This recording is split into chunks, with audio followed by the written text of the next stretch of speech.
ดำวางแผนกว่านั้น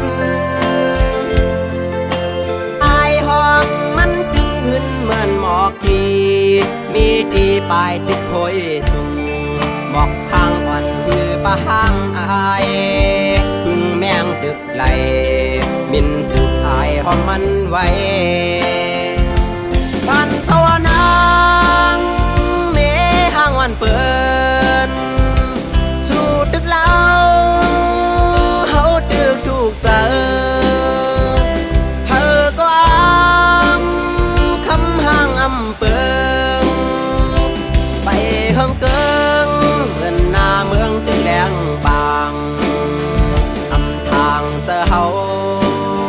บอกว่าลักเมาเมห้างเล่าห้างเลี้ยวน้ำคุณก็ยังอุ่นเจอปลาลูนคงกลางไหนสาวเมห้างก็มันเปิงกันจือ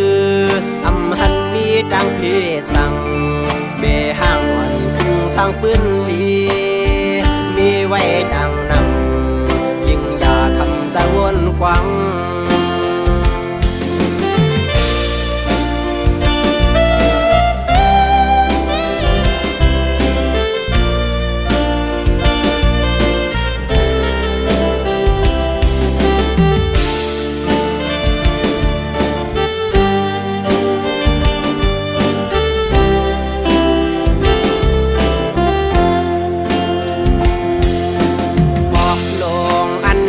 สุบโนมเยาดำวางแผนกว่านั้น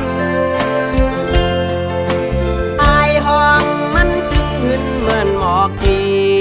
มีดีปลายจิตโพยสูหมอกทางอ่อนคือปะห้างอายพึ่งแมงดึกไหลบินจุบอายหอมมันไว้ปันตะวันนางเมห้างวันเปิดดึกเล่าเฮาดึกถูกเจอเธอก็คำห้างอำเปิงไปเฮิงเกิงเงินหน้าเมืองดึงแหลงบางอำทางเจอเฮาบอกว่าลักเมาเมห้างเล่าห้างเลี้ยว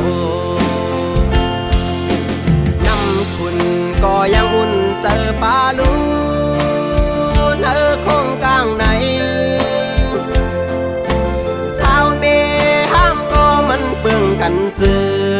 อำหันมีดังพี่สั่ง